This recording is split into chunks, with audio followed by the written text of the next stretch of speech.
मेरी बड़ी दीदी जोया की शादी को 3 साल बीत चुके थे। दीदी बहुत सुंदर हैं और जीजू भी काफी मजबूत कद काठी वाले हैं। शादी के बाद दीदी बहुत कम मायके आती थी क्योंकि जीजू को दीदी के बिना एक पल भी चैन नहीं आता था। दोनों एक दूसरे से बेहद मोहब्बत करते हैं और बिना एक दूसरे के रह नहीं सकते। इस कहानी में मैं बताऊंगी कि कैसे मैंने दीदी और जीजू का राज देखकर बहुत मज़ा लिया, लेकिन उन्हें कभी शक नहीं हुआ। और जीजू का तो इतना ज़बरदस्त था कि मेरा पानी निकलने लगा, जैसे नारियल का पानी निकलता है। लेकिन दोस्तों, ये स्टोरी आपको अच्छी लगी है तो सबसे पहले वीडियो को लाइक करें और चैनल को सब्सक्राइब करें। सब्सक्राइब ज़रूर करना दोस्तों। इस टाइम की स्टोरी देखने के लिए अब कहानी आगे बढ़ती है। ये बात मुझे उस दिन पता चली जब दीदी होली के त्यौहार पर हमारे घर आई हुई थी। दीदी को आए 10 दिन हो चुके थे, लेकिन जीजू के कॉल दिन में बार बार आते रहते थे। दीदी बार बार कहती, इतनी जल्दी कैसे लौटूं, कुछ और दिन रुकने दो।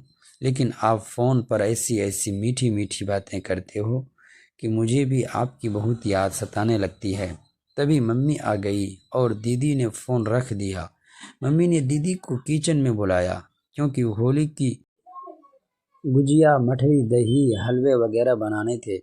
हम सब ने मिलकर दोपहर तक काफ़ी कुछ तैयार कर लिया था और बाकी सामान अगले दिन का रख दिया। शाम होने लगी थी और मैं बालकनी में खड़ी बाहर देख रही थी। तभी मैंने देखा जीजू गेट के पास खड़े हैं। मैंने फ़ौरन दीदी को पुकारा। दीदी बाहर आई तो बोली, आप सचमुच आ गए? मुझे लगा फ़ोन पर मजाक कर रहे थे। उसी वक्त मम्मी भी आ गई और बोली, जीजा जी आप कब पहुँचे? कोई इत्तला ही नहीं दी। पहले बता देते तो हम आपके लिए कुछ खास इंतज़ाम कर लेते। जीजू बोले, नहीं सासू माँ, ऑफिस का कुछ काम था तो सोचा चलते चलते आप सबसे मिल लूँ।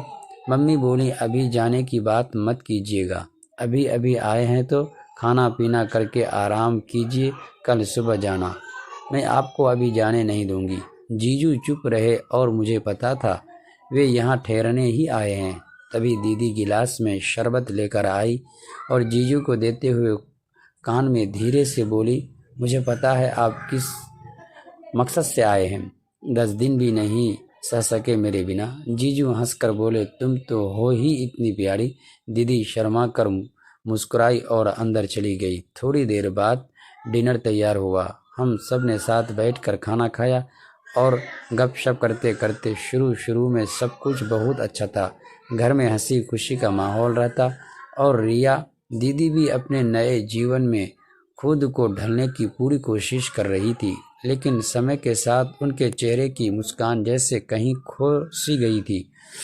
जब भी वो मायके आती, मम्मी उनकी आंखों की थकान पढ़ लेती। मैं भी महसूस करती थी कि दीदी पहले जैसी चंचल और बेफिक्र नहीं रही। उनकी बातों में अब एक अजीब सी खामोशी घुल गई थी। एक शाम जब घर की छत पर हल्की हवा चल रही थी और सूरज ढलने को था, मैं उनके पास जाकर बैठ गई। कुछ देर तक हम दोनों चुप रहे। फिर मैंने धीरे से पूछा, दीदी सब ठीक तो है ना? रिया दी रिया दीदी ने पहले तो मुस्कुराने की कोशिश की, लेकिन उनकी आंखें नम हो गई। उन्होंने आसमान की तरफ देखा और धीमी आवाज़ में कहा, हर रिश्ता बाहर से जितना सुंदर दिखता है, अंदर से उतना आसान नहीं होता। उनकी यह बात सुनकर मेरा दिल बैठ सा गया। मुझे लगा दीदी के मन में कोई ऐसा दर्द है जैसे वह बहुत दिनों से अकेले सह रही हैं। दोस्तों, अगली पार्ट देखने के लिए प्लीज़ चैनल को सब्सक्राइब ज़रूर कर दीजिएगा।